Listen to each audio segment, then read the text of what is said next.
Hello दोस्तों, मेरा नाम है दीपक शर्मा और मैं फिर से आपके सामने एक नया टॉपिक, नया वीडियो लेकर के आया हूं। और इस बार का टॉपिक इम्पोर्टेंट है उन लोगों के लिए जो मिडिल लेवल सेल्स में हैं या फ्रंट लाइन लीडर्स हैं। तो कैसे एक मैनेजर अपने आप को लीडर्स के कैटेगरी से अलग कर सकता है, कैसे एक मैनेजर लीडर बन सकता है और कैसे फ्रंटलाइन लीडर्स आगे बढ़ सकते हैं, उसके बारे में ये है। ज़्यादा बातें हम करेंगे इमोशनल इंटेलिजेंस और उसके लीडरशिप माइंडसेट के बारे में। तो आइए शुरू करते हैं। दोस्तों, हमारे ब्रेन के दो पार्ट होते हैं, एक लेफ़्ट ब्रेन और एक राइट ब्रेन। लेफ़्ट ब्रेन हमारा लॉजिकल थिंकिंग के लिए इम्पोर्टेंट होता है, जो कि सीरीज़ में प्रोसेसिंग करता है। ये जितनी भी एकेडमिक्स हम आज तक पढ़ते आए हैं, जितने भी क्लासेस के एग्ज़ाम हमने दिए हैं, जितने भी हम आगे आज अपने लॉजिक्स अप्लाई करते हैं, एनालिटिकल स्किल्स करते हैं, वो सब के लिए ज़िम्मेदार हमारा होता है एनालिटिकल ब्रेन, यानी कि logical brain which is left brain. हम एग्ज़ाम देते हैं, पढ़ते हैं, सारी क्लासेस पार करते हैं, इंटरव्यू देते हैं, नई जॉब मिलती है, उस जॉब को भी प्रोसेस करके आगे बढ़ के, उस जॉब में आगे बढ़ के जब हम आगे पहुंचते हैं, तब तक हमारा पूरा साथ देता है हमारा लॉजिकल ब्रेन, जिसे हम कहते हैं IQ, which is intelligent quotient of our brain. दूसरा हमारा एक ब्रेन का पार्ट है विच इज़ राइट ब्रेन, जो पैरेलल प्रोसेसिंग करता है। और पैरेलल प्रोसेसिंग में उस ब्रेन का मेन उद्देश्य सेल्फ अवेयरनेस, सेल्फ में अपने आप को कैसे इंप्रूव कर सकता हूँ, मैं कैसा दिखता हूँ, मेरे सोशल कॉन्टेक्ट्स कैसे हैं, इन बातों के ऊपर ध्यान देता है मेरा right brain which is emotional quotient, जिसे हम अपने आज के वीडियो में EQ के नाम से बोलेंगे।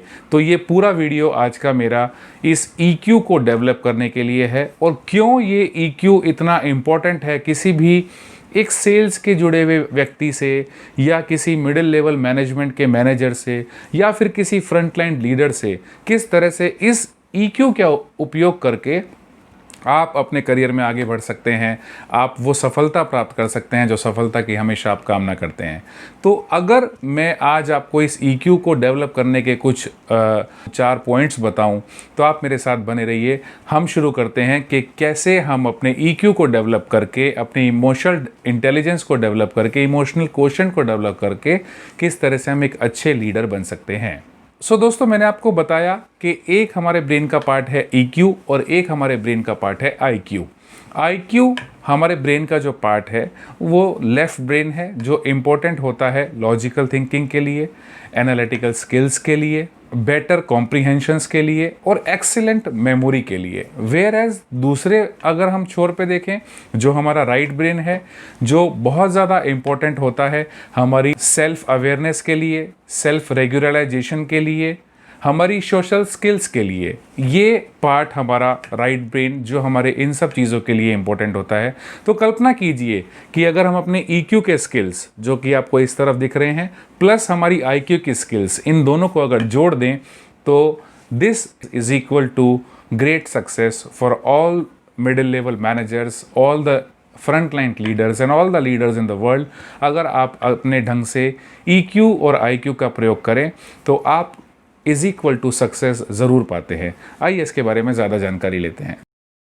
ऐसा क्या है इन लीडर्स में, ऐसी लीडरशिप स्किल में, जो उन्हें एक मैनेजर से अलग करती है। आप कल्पना कीजिए दोस्तों, या आंखें बंद करके 1 मिनट के लिए याद कीजिए आपके उस मैनेजर का नाम जिससे आप बहुत ज़्यादा प्रभावित रहे होंगे, आप जिससे बहुत ज़्यादा कनेक्टेड रहे होंगे, और आज भी उस मैनेजर को आप दिल से याद करते हैं तो आपको खुशी होती है। स्वाभाविक सी बात है, आप जब उसको याद करेंगे, उस मैनेजर को, उस मैनेजर की कल्पना करेंगे, तो आपके दिमाग में ये ज़रूर आएगा कि वो इंसान मुझे इसलिए अच्छा लगता था क्योंकि मैं उससे इमोशनली बहुत कनेक्ट था, वो मेरी सभी तरह की ज़रूरतें, ना कि प्रोफेशनल बल्कि पर्सनल, हर प्रकार का कनेक्ट मेरे साथ बना के रखता था। इसलिए आज वो मैनेजर मुझे आज भी मेरे दिल में एक अच्छा घर लिए हुए है, अच्छी यादें लिए हुए हैं। And that what is emotional intelligence. दोस्तों, इमोशनल इंटेलिजेंस इसी तरह से एक अच्छे लीडर को एक अच्छे मैनेजर से अलग करती है।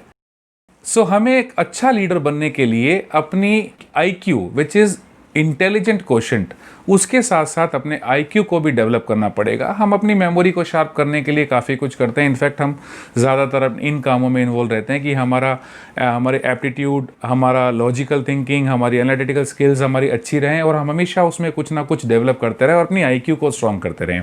But on the same side EQ को डेवलप करने के लिए हम कुछ खास अपनी लाइफ में नहीं करते हैं और ना ही इस तरह के ट्रेनिंग्स या सेमिनार अटेंड कर पाते हैं जिसमें EQ को डेवलप करने के लिए कुछ हमसे डिस्कस किया जाए या ऐसी ट्रेनिंग में हमें कुछ सिखाया जाए।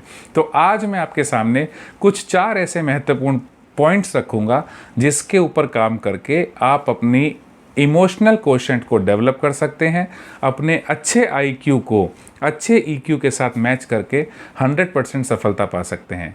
तो इस पूरे 4 पॉइंट्स में आपको समझ में आएगा कि अगर इन 4 पॉइंट्स के ऊपर आप काम करते हैं तो किस तरह से आप अपने इमोशनल कोशेंट को डेवलप कर सकते हैं।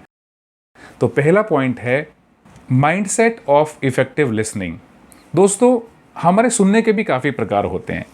जैसे मैं आज की ही बात करूं तो वीडियो देखते समय हो सकता है कि शायद आप किसी और काम में बिजी हो, आपका ध्यान कहीं और हो, आप कुछ और सुन रहे हो, या फिर सुन तो मुझे रहे हैं लेकिन दिमाग कहीं और है। आई टू आई कॉन्टैक्ट भी शायद आपने बनाया होगा वीडियो के साथ, लेकिन आप शायद मुझसे कनेक्ट नहीं हो पा रहे होंगे। तो लिसनिंग के भी बहुत सारी क्वालिटीज़ होती हैं, लिसनिंग के भी बहुत सारे तरीके होते हैं। आप कभी कभी लिसनर को सुन तो रहे होते हैं लेकिन आप उसकी तरफ ध्यान नहीं दे रहे होते हैं, वो क्या बोल रहा है वो कनेक्ट नहीं कर पा रहे होते हैं। तो लिसनिंग एक बहुत बड़ा महत्वपूर्ण सब्जेक्ट है अपनी EQ को डेवलप करने के लिए, और लिसनिंग के भी काफ़ी सारे तरीके होते हैं। आप किस किस तरह से लिसनिंग करते हैं उसके बारे में मैं आपको बताता हूँ। Listening by ignoring the speaker, you just pretend to listen. Selective listening, जिसे आप पसंद करते हैं आप वही सुनते हैं, जो आपको पसंद है वही बातें सुनी, बाकी सब आपने इग्नोर कर दिया। आई टू आई अटेंटिव लिसनिंग, ये लिसनिंग अटेंटिव तो है लेकिन शायद आपका ब्रेन कहीं और उड़ रहा है और आप वो बात पे नहीं पहुंच पा रहे हैं जहां पे आपको सुनना चाहिए। सो दोस्तों, ये तो बातें हुई कि कौन सी लिसनिंग में आप किस कैटेगरी में फॉल करते हैं। लेकिन अगर आपको सच में ही अपने EQ को डेवलप करना है और एक अच्छा लिसनर बनना है तो आज से ही आपको एक ऐसी लिसनिंग के बारे में काम करना पड़ेगा, एक ऐसी लिसनिंग हैबिट डेवलप करनी पड़ेगी जो आपको एक अच्छा लिसनर बना सके। और वो लिसनिंग है एम्पैथिक लिसनिंग। किसी को भी सुने जिससे आप बात कर रहे हैं तो आप उसको ना सिर्फ दिल से, ना सिर्फ दिमाग से, बल्कि पूरे कंसंट्रेशन के साथ आप उसे सुने।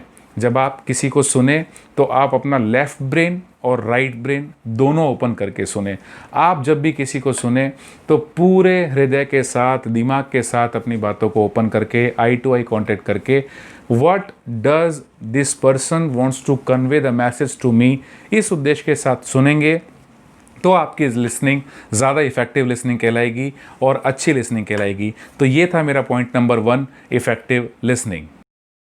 दूसरा मेरा पॉइंट है दोस्तों, इफेक्टिव डेलीगेशन। जब आप मिडिल लेवल मैनेजर बन जाते हैं, जब आपके अंडर में एक टीम होती है काम करने के लिए, एक आप अच्छे लीडर होते हैं, एक अच्छे मैनेजर होते हैं, तो आपके अंडर में टीम होती है, आपके साथ कुछ लोग जुड़े होते हैं जो आपकी सफलता के लिए जिम्मेदार होते हैं। और जब आप एक ऐसे लीडर बनते हैं जहाँ पे आपको कुछ काम ऐसे मिलते हैं जिन्हें आपको डेलीगेट करना चाहिए, लोगों को देना चाहिए, तो अगर आप एक इफेक्टिव डेलीगेशन सीख जाते हैं, अपने काम को आप अपनी टीम के साथ मिल करके करें और आप एक अच्छे तरीके से डेलीगेट करें तो आप सफलता ज़रूर पाएंगे। और इस हैबिट को अगर आप डेवलप करेंगे तो आपका EQ भी शार्प होगा और आपकी टीम में जो आपके साथ बॉन्डिंग बनेगी वो भी अच्छी होगी। Determine what task to be delegated. आप पहले निश्चित कीजिए कि आपको कौन सा टास्क डेलीगेट करना है। Identified the right person to delegate the task. आप पहले उस आदमी को आइडेंटिफाई कीजिए जिस आदमी को, जो आपके हिसाब से इस टास्क को करने के लिए एक राइट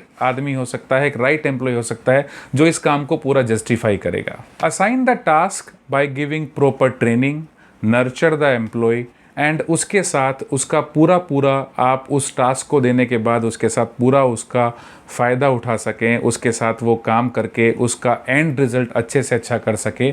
इस तरह से आप उस टास्क को असाइन कीजिए।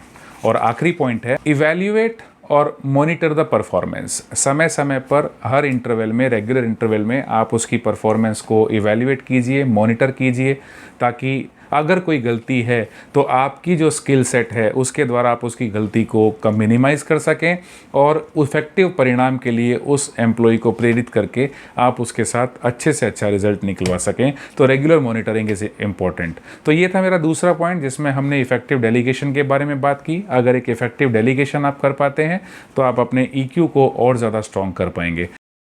तो चलिए दोस्तों, तीसरे पॉइंट की तरफ बढ़ते हैं जो है कॉन्फ्लिक्ट मैनेजमेंट। अब जैसे जैसे लाइफ में आप अपने प्रोफेशनल करियर में आगे बढ़ते हैं, आपके अंडर में टीम होती है, कुछ लोग होते हैं, टीममेट्स होते हैं, तो स्वाभाविक सी बात है कि किसी ना किसी बात को लेके कॉन्फ्लिक्ट्स पैदा होते हैं। और ये कॉन्फ्लिक्ट किसी भी रीज़न से हो सकते हैं, चाहे वो टारगेट सेटिंग हो या कुछ और ऐसी बात हो, किसी को फेवर करना हो, बिकॉज एक एम्प्लॉय कुछ भी हो सकता है। तो अगर ऐसे किसी कॉन्फ्लिक्ट में अगर आप फंस जाते हैं या ऐसे किसी कॉन्फ्लिक्ट में आपको ऐसे समय पे सीमा पे आगे खड़े हो जाते हैं जहाँ पे आपको डिसीजन लेना हो, तो आप उसमें सबसे पहले पर्सपेक्टिव टेकिंग देखिए।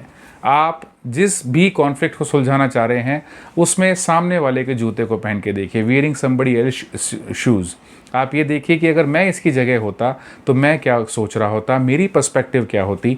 अगर आप इस एंगल से सोचेंगे तो आपको ज़रूर एक वो पर्सपेक्टिव नज़र आएगा कि उसके पर्सपेक्टिव से सोच करके मैं क्या डिसीजन लेता, क्या एक्शन लेता, तो आपको एक निर्णय लेने की अच्छी ताकत मिलेगी। दूसरा है पर्सपेक्टिव थिंकिंग के बाद रिफ्लेक्टिव थिंकिंग। आप दूसरे दोनों व्यक्ति के नीड्स को, दोनों व्यक्ति की ज़रूरतों को समझ करके अगर आप कोई डिसीजन लेंगे तो आप शायद ज़रूर वो डिसीजन ले पाएंगे जो आप उस कॉन्फ्लिक्ट को बेहतर तरीके से सुलझाने के लिए ले सकते होंगे। तो आप उन दोनों की ज़रूरतों को समझें, need of both the parties, both the employ, and then take decision, which is called reflective thinking. Third in conflict management is reaching out. आप उन लोगों तक पहुँचिए, उनके साथ बात कीजिए, break the deadlocks, be proactive. Actually अगर आप पहले से ही कुछ ऐसा माहौल बना के रखेंगे कि कॉन्फ्लिक्ट पैदा ही ना हो, तो वो कॉन्फ्लिक्ट मैनेजमेंट का सबसे अच्छा लेसन होता है। तो reach out to the people where you think that the conflict can be occurred, and अगर आप उनके साथ पहुंच के बात करके you break the deadlocks, then it will be good thing for a manager, for a leader to breaking the deadlocks. Adoption. आप किसी भी तरह के निर्णय को एडॉप्ट करने के लिए फ्लेक्सिबल रहें, आपकी टीम आपके साथ बड़ी फ्लेक्सिबल रहे और आप जो भी निर्णय हो उसके साथ अच्छे से एडॉप्ट कर सकें, एक अच्छे लीडर की निशानी होती है दोस्तों। तो ये था कॉन्फ्लिक्ट मैनेजमेंट के बारे में। लेकिन हाँ दोस्तों, एक चीज़ ज़रूर याद रखिएगा कि कोई भी कॉन्फ्लिक्ट हो, not every conflict can be resolved in a total satisfactory manner. It has to be adoptive, it has to be flexible, otherwise ये कॉन्फ्लिक्ट कभी ज़िंदगी में ख़त्म नहीं होते हैं। आपको फ्लेक्सिबल रहना पड़ेगा, आपको एडेप्टिव रहना पड़ेगा, और किसी भी कॉन्फ्लिक्ट को सुलझाने के बाद में कोई भी कॉन्फ्लिक्ट किसी भी तरीके से फुल्ली सेटिस्फैक्शन वे में नहीं क्लोज हो सकता है। So be adaptive, be flexible, that is the only way to deal with conflict. So this was third point दोस्तों, कॉन्फ्लिक्ट मैनेजमेंट। आगे बढ़ते हैं चौथे पॉइंट की तरफ जो कि लास्ट पॉइंट है, विच इज़ चेंज लीडरशिप। दोस्तों, किसी भी प्रकार के चेंज को अडॉप्ट करने के लिए, किसी भी प्रकार के चेंज के साथ कोप अप करने के लिए एक लीडर के लिए ज़रूरी है कि वो अपनी ऑर्गेनाइजेशन के लिए 3C के ऊपर ज़रूर काम करे। उस चेंज को सक्सेस करने के लिए, उस चेंज को सफलता दिलाने के लिए। दोस्तों, किसी भी ऑर्गेनाइजेशन में change initiatives are more likely to be succeed if leader have these 3 C's with them. Communicate.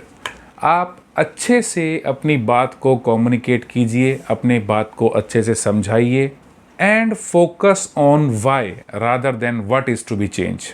क्यों चेंज करना है वो ज़्यादा इंपॉर्टेंट है रादर क्या चेंज करना है। तो इसलिए आप अच्छे से कम्युनिकेट कीजिए और टीम के साथ एक कनेक्ट बना के रखिए।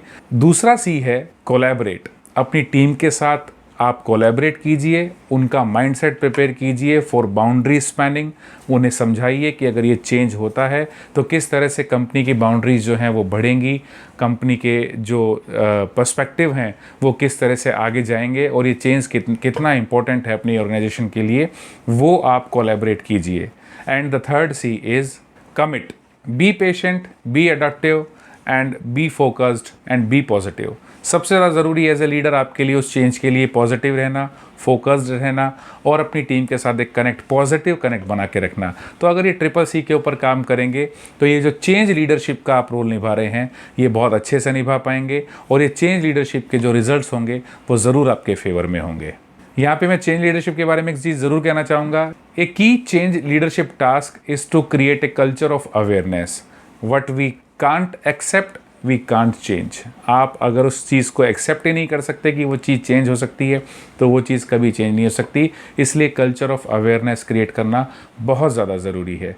तो ये थे मेरे वो 4 महत्वपूर्ण मुद्दे जिसके ऊपर मैंने आपको बताया, वो 4 पॉइंट जिसके ऊपर अगर आप काम करें तो 100% आप अपने IQ और EQ को जोड़ दें तो सफलता आपके कदम चूमेगी और आप अपनी ही ऑर्गेनाइजेशन में जहाँ भी आप काम कर रहे हैं उसमें आप एक सफल लीडर या सफल मैनेजर बन के उभरेंगे।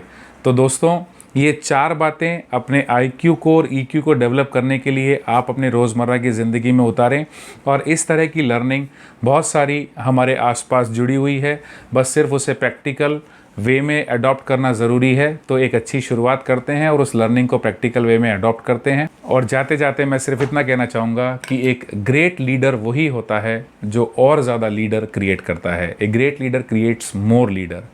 तो जाते जाते मैं आप लोगों को एक छोटी सी कहानी सुनाना चाहता हूँ दोस्तों। ये कहानी है 2 दोस्तों की।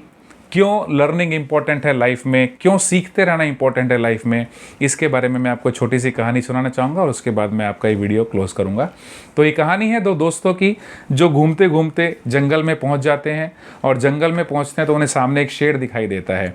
तो जैसे ही शेर को देखते हैं तो पहला मित्र नीचे बैठ करके अपने जूते के फीते टाइट बांधने लगता है। तो दूसरा मित्र कहता है कि अरे यार, तू पागल हो गया है, तू कैसे इस शेर से तू तेज भाग सकता है। तो वो पहला मित्र बोलता है, दोस्त मुझे इस शेर से तेज़ नहीं भागना, मुझे तुझसे तेज़ भागना है। आज ये ज़माना कुछ इसी तरह का है दोस्तों। आज अगर हम अपने साथ कंपटीशन की भावना नहीं रखेंगे, अगर हम कुछ सीखने की भावना नहीं रखेंगे, लगातार अपने आप को अपग्रेड करने की भावना नहीं रखेंगे तो हम पीछे रह जाएंगे। और ऐसा नहीं होने देने के उद्देश्य के साथ मैं कुछ और वीडियोस आपके साथ शेयर करता रहूँगा ताकि आपको कुछ नया सीखने को मिलता रहे और आप इस तरह से अपने जीवन में आगे बढ़ते रहें। तब तक के लिए नमस्ते।